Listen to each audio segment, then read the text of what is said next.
नमस्ते। हिंदी साहित्य की कक्षा में आप सभी का बहुत बहुत स्वागत है। आज हम पढ़ने वाले हैं हिंदी साहित्य इतिहास लेखन की परंपरा यानी साहित्य। साहित्य सबसे पहले हम देख लेते हैं कि साहित्य शब्द से हम क्या समझते हैं और इतिहास से क्या समझते हैं। तो साहित्य साहित्य यानी सबका हित, जिसमें सबका हित हो यानी भला हो तो वही साहित्य है। कई सारे विद्वानों के द्वारा अलग अलग मत है साहित्य को लेकर के। तो कई सारे विद्वान तो मानते हैं कि जिनमें सबका हित हो वही साहित्य है, लेकिन कई सारे विद्वान मानते हैं कि जब हम ललित कलाओं के माध्यम से अपने अंदर की कला को अभिव्यक्त करते हैं तो वही साहित्य है। ललित कलाओं के माध्यम से जब हम अंदर की कला को अभिव्यक्त करते हैं तो वही साहित्य है। और इतिहास, तो इतिहास से हम समझते हैं कि व्यक्ति, समाज, देश की महत्वपूर्ण घटनाओं का तथ्यात्मक रूप से और कालक्रमानुसार वर्णन करना। तो जब हम अपने साहित्य के महत्वपूर्ण घटनाओं का तथ्यात्मक रूप से और कालक्रमानुसार रूप से जब हम वर्णन करते हैं तो वह हमारा साहित्य का इतिहास कहलाता है। तो आज हम वही साहित्य के इतिहास को पढ़ने वाले हैं। तो चलिए अब हम वीडियो की शुरुआत करते हैं। इतिहास लेखन की परंपरा में सर्वप्रथम जिस विद्वान का नाम आता है वह है गारसादा तासी। तो गारसादा तासी के द्वारा जो ग्रंथ लिखा गया है वह है इस्तवार दा ला लिटरेच्योर एंदुई ए एंदुस्तानी। यह इनके ग्रंथ का नाम है। यह हिंदी साहित्य का ग्रंथ है, लेकिन इसकी भाषा फ्रेंच भाषा में यह लिखा गया है, तो इस बात को ध्यान देना है। अब यह दो भागों में प्रकाशित हुआ। तो सबसे पहले जो प्रथम भाग है वह 1839 ईस्वी में प्रकाशित हुआ और द्वितीय भाग 1847 ईस्वी में।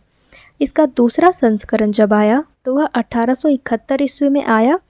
इसमें 3 खंड कर दिए गए हैं। ये इस इतिहास को 3 खंड करके दिए गए हैं। तो हम इसकी भाषा देख रहे थे, भाषा फ्रेंच भाषा में लिखा गया है। अब एंदुई, तो एंदुई का क्या अर्थ होता है? तो एंदुई मतलब हिंदवी यानी हिंदी, और हिंदुस्तानी यानी हिंदुस्तानी। ये हिंदुस्तानी उर्दू का शब्द है। इसे ब्रिटेन और आयरलैंड के प्राच्य साहित्य अनुवादक समिति की ओर से पेरिस में प्रकाशित किया गया था, जिसमें काल विभाजन और नामकरण का कोई प्रयास नहीं किया गया था, यानी बस कवियों का विवरण दिया गया था। इसमें उर्दू और हिंदी के 738 कवियों का विवरण उनके अंग्रेजी वर्ण के क्रम से दिया गया था। यानी अगर ए से नाम है तो वह नाम पहले दिया जाएगा, अगर बी से, फिर सी से, फिर डी से नाम है तो वह एक डिक्शनरी में जिस प्रकार से दिया जाता है तो उसी प्रकार से इनके इतिहास ग्रंथ में कवियों का विवरण दिया गया था। और 738 कवियों का विवरण में से सिर्फ मात्र 72 कवि ही हिंदी से संबंधित थे। तो ये मुख्य बात है इसमें। और इनकी जो पद्धति है, जो गारसादा तासी की इतिहास लेखन की पद्धति है, वह है वर्णानुक्रम पद्धति। फिर एक पॉइंट है कि डॉक्टर लक्ष्मी सागर वार्ष्णेय ने इस ग्रंथ में वर्णित हिंदी रचनाकारों संबंधी सामग्री का हिंदी अनुवाद हिंदुई साहित्य का इतिहास शीर्षक से 1952 ईस्वी में प्रकाशित कराया था। अब यहाँ एक बात नोट करने वाली है कि जिस गारसादा तासी ने हिंदी साहित्य का इतिहास लिखा, वही गारसादा तासी आगे चल करके हिंदी को भद्दी बोली और गंवारू बोली कहते हैं। इसलिए शुक्ल जी ने हिंदी के पक्के दुश्मन कहते हैं। तो यह बात यहाँ नोट करने वाली है कि हिंदी के विरोधी विद्वानों में गारसादा तासी का नाम आता है और इन्होंने हिंदी को भद्दी बोली और गंवारू बोली कहा है। इसलिए शुक्ल जी इन्हें हिंदी के पक्के दुश्मन कहते हैं। अब यहाँ पर है तज़किरा-ए शूरा-ए हिंदी, मौलवी करीमुद्दीन के द्वारा लिखा गया है। 1848 ईस्वी में यह प्रकाशित हुआ है। दिल्ली कॉलेज द्वारा प्रकाशित इस ग्रंथ में 1004 कवियों का विवरण दिया गया है, जिसमें 62 कवि ही हिंदी से संबंधित है।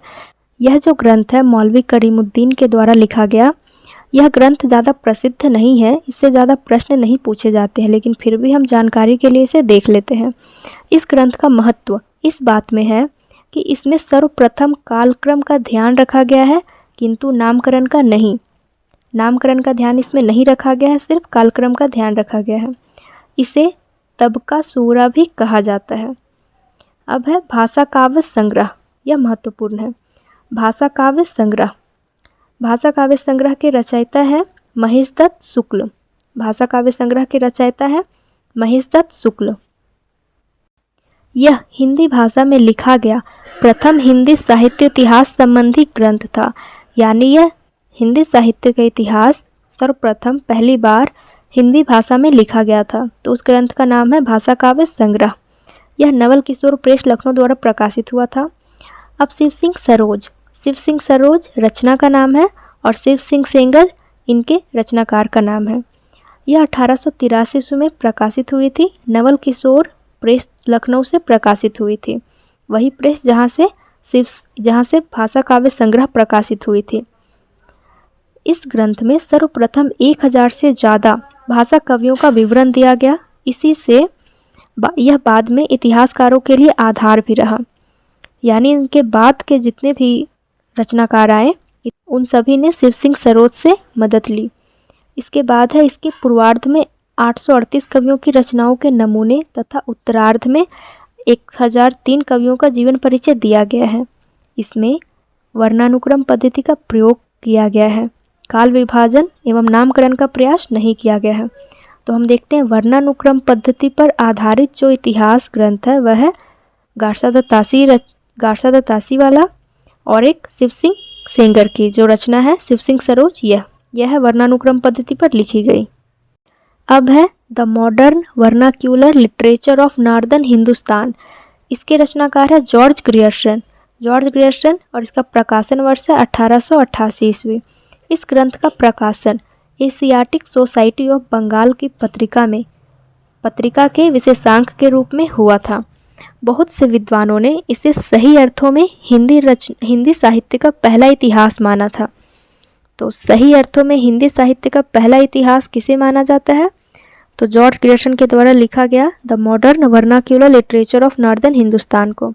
इसमें सर्वप्रथम हिंदी साहित्य का भाषा की दृष्टि से क्षेत्र निर्धारित करते हुए हिंदी के इतिहास को संस्कृत, पाली प्राकृत और अरबी, फारसी मिश्रित उर्दू से पृथक किया गया था। इसमें पहली बार कवियों को कालक्रमानुसार वर्गित करने का, यानी कि कालक्रमानुसार पद्धति की शुरुआत होती है, वह जॉर्ज ग्रियर्सन करते हैं। फिर यह संपूर्ण ग्रंथ 11 अध्यायों में विभक्त है और प्रत्येक काल का सूचक है। यह अध्याय का नामकरण भी किया गया है। तो यह जो ग्रंथ है यह कितने भागों में विभक्त है, कितने अध्यायों में? तो 11 अध्यायों में विभक्त है।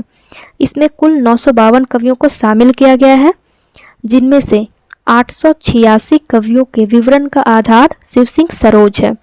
तो वही शिव सिंह सरोज जो शिव सिंह सेंगर के द्वारा लिखा गया है। तो उसी शिव सिंह सरोज से जॉर्ज ग्रियर्सन ने भी मदद ली है। 886 कवियों का विवरण उन्हीं के ग्रंथ से वे लिए हैं। इन्होंने सर्वप्रथम भक्ति काल को स्वर्ण युग कहा था। प्रश्न भी पूछा जाता है कि भक्ति काल को स्वर्ण युग किसने कहा? तो स्वर्ण युग कहने वाले हमारे जॉर्ज ग्रियर्सन।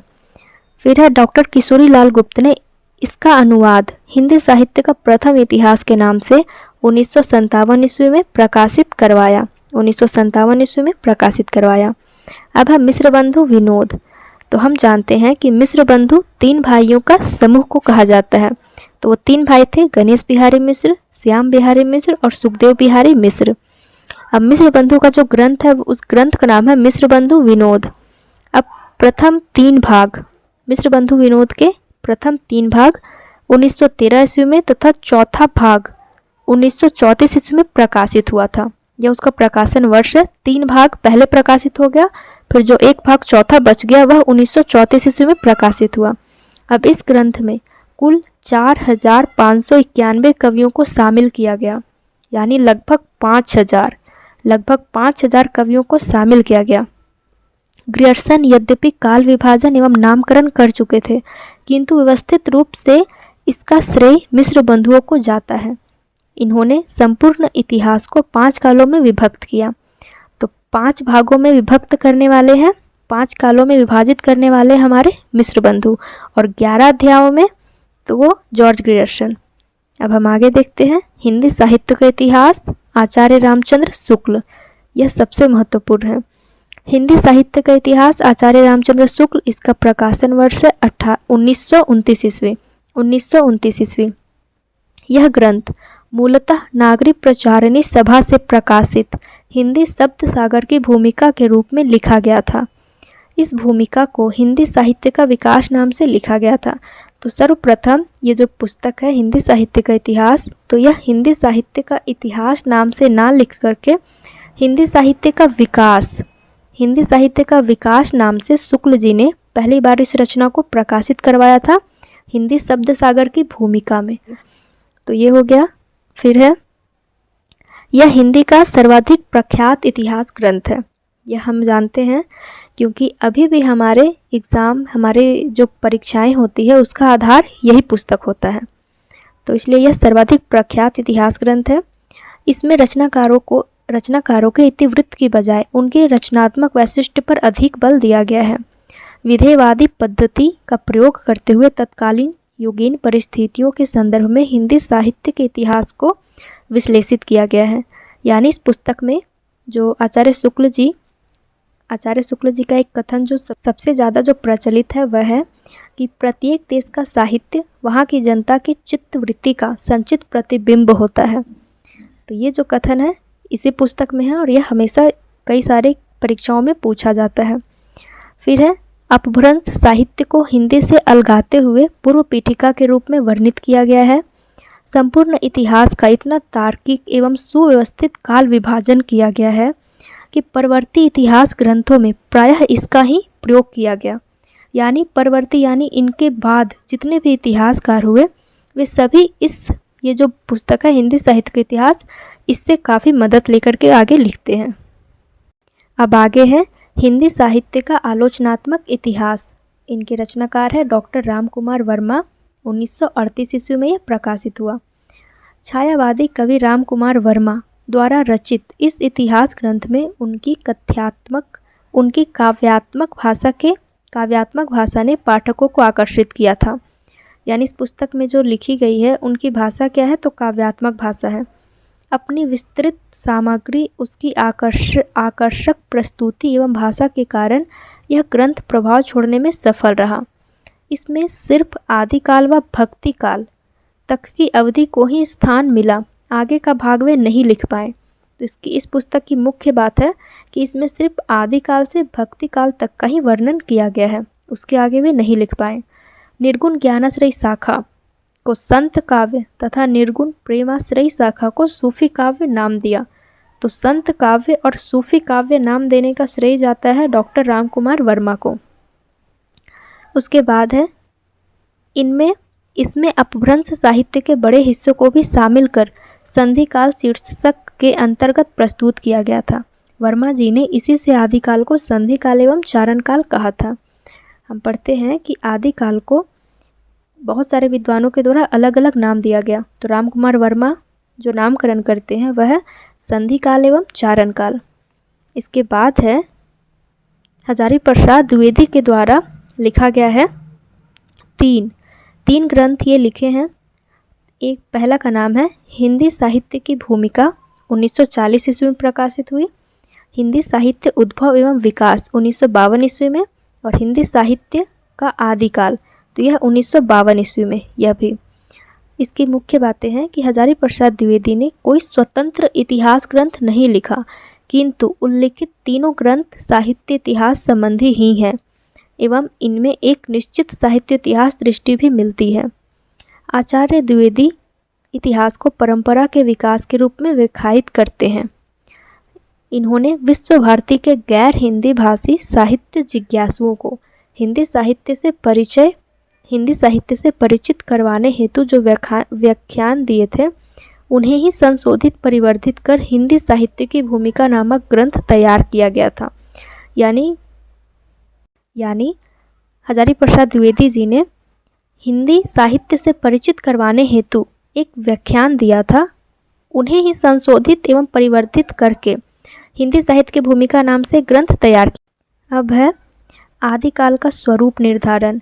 आदिकाल का स्वरूप निर्धारण भक्तिकाल के उदय की पृष्ठभूमि, पूर्ववर्ती सिद्धांतों से भक्तिकालीन संत काव्यधारा का संबंध उद्घाटन, हिंदी सूफी काव्य का आधार संस्कृत प्राकृत अपभ्रंश की काव्य परंपराओं को मानना आदि उनकी साहित्य इतिहासकार के रूप में उपलब्धियां हैं। तो ये सब हजारी प्रसाद द्विवेदी की उपलब्धियां हैं। अब हम आगे देखते हैं।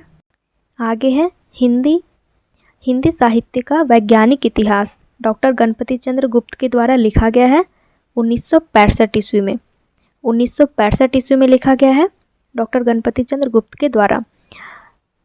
आचार्य शुक्ल द्वारा प्रतिपादित ढांचे में आमूलचूल परिवर्तन करने का एक सार्थक प्रयास इस ग्रंथ के माध्यम से किया गया है। संपूर्ण इतिहास को 3 कालों में विभक्त किया गया, प्रारंभिक काल, मध्यकाल और आधुनिक काल। इसमें साहित्य इतिहास के विकासवादी सिद्धांतों की प्रतिष्ठा करते हुए उसके आलोक में हिंदी साहित्य की नूतन व्याख्या प्रस्तुत करने की चेष्टा की गई है। ये सब हो गया, मुख्य बातें जो हो गई वह है हिंदी साहित्य का वैज्ञानिक इतिहास का। अब हम देखते हैं हिंदी साहित्य का इतिहास। हिंदी साहित्य का इतिहास, इसके संपादक है डॉक्टर नगेंद्र एवं डॉक्टर हरदयाल और इसका वर्ष है प्रकाशन वर्ष 1973 ईस्वी। इस पुस्तक का प्रकाशन वर्ष है 1973 ईस्वी। डॉक्टर नगेंद्र के संपादन में 26 विद्वानों के सहयोग से यह विशद ग्रंथ रचा गया था। यानी डॉक्टर नगेंद्र और डॉक्टर हरदयाल ने इस पुस्तक में नहीं लिखा है, इस पुस्तक की रचना इन्होंने नहीं की है, बल्कि इन्होंने सिर्फ संपादन किया है। और इस पुस्तक की रचना करने वाले कोई एक व्यक्ति नहीं है, बल्कि 26 विद्वानों के सहयोग से यह विशद ग्रंथ रचा गया है।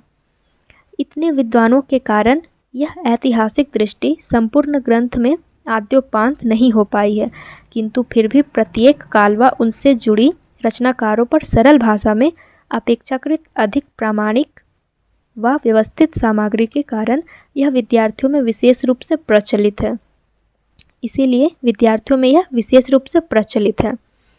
तो इसलिए आज भी हम जब हिंदी साहित्य का इतिहास पढ़ते हैं तो डॉक्टर नगेंद्र और डॉक्टर हरदयाल द्वारा जो संपादित पुस्तक है उसे ज़्यादा मान्यता देते हैं आचार्य शुक्ल की पुस्तक के बाद। फिर है हिंदी साहित्य और संवेदना का विकास। हिंदी साहित्य और संवेदना का विकास, इस पुस्तक के रचनाकार हैं रामस्वरूप चतुर्वेदी।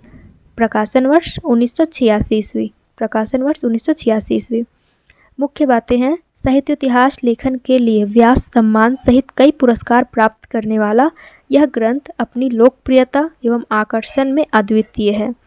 अलबत्ता रामस्वरूप चतुर्वेदी मूलतः आचार्य शुक्ल की दृष्टि से प्रभावित है, किंतु फिर भी उन्होंने शुक्ल जी के युगीन दृष्टिकोण और द्विवेदी जी के परंपरावादी दृष्टिकोण में परस्पर संबंध बनाते हुए लिखा है। शुक्ल जी की बहुत सी स्थापनाओं को स्थापित करने के प्रयास से भी उनकी मौलिकता क्षरित नहीं होती।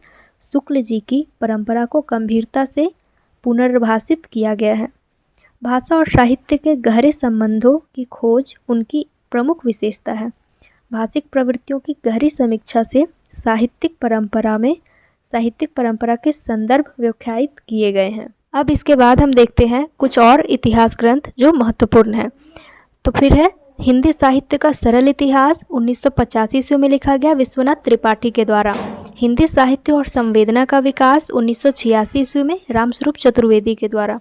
हिंदी साहित्य का दूसरा इतिहास, 1996 ईस्वी में बच्चन सिंह। हिंदी साहित्य का आधा इतिहास, 2003 ईस्वी में सुमन राजे। हिंदी साहित्य का मौखिक इतिहास, 2004 ईस्वी, संपादक है इसके नीलाभ। हिंदी साहित्य का ओझल नारी इतिहास, 2013 में नीरजा माधव के द्वारा यह रचा गया है, लिखा गया। के बाद हम कुछ महत्वपूर्ण पुस्तकें देख लेते हैं जो नेट के पाठ्यक्रम की दृष्टि से महत्वपूर्ण है, जिसे हम पढ़ते हैं। तो आइए देखते हैं। प्रथम पुस्तक है हिंदी साहित्य का इतिहास, आचार्य रामचंद्र शुक्ल जी के द्वारा जो लिखा गया है। हिंदी साहित्य का इतिहास यह विधेयवादी पद्धति में लिखा गया है। उसके बाद एक है हिंदी साहित्य का दूसरा इतिहास जो बच्चन सिंह के द्वारा लिखा गया है। फिर है हिंदी साहित्य का इतिहास, इसके संपादक है डॉक्टर नगेंद्र और डॉक्टर हरदयाल। हम अभी ऊपर ही देख चुके हैं कि इस पुस्तक को लिखने में 26 विद्वानों के द्वारा लिखा गया है। इसके बाद है हिंदी साहित्य और संवेदना का विकास। हिंदी साहित्य और संवेदना का विकास रामस्वरूप चतुर्वेदी के द्वारा लिखा गया है। तो ये 4 पुस्तक हमारे नेट के पाठ्यक्रम की दृष्टि से बहुत ज़्यादा महत्वपूर्ण है और इन्हीं पुस्तकों को आधार बना करके प्रश्न तैयार किए जाते हैं और पूछे जाते हैं। तो इस प्रकार हम साहित्य के इतिहास को समझ चुके हैं और जिन जिन विद्वानों ने अपनी लेखनी चलाई है, रचना लिखे हैं, उन सभी रचनाओं को भी हम देख चुके हैं और उनमें क्या क्या मुख्य बातें हैं उन सभी बातों को भी हम देख चुके हैं। तो चलिए अब मैं वीडियो को समाप्त करती हूँ और उम्मीद करती हूँ कि जानकारी आपके उपयोग की होगी। धन्यवाद।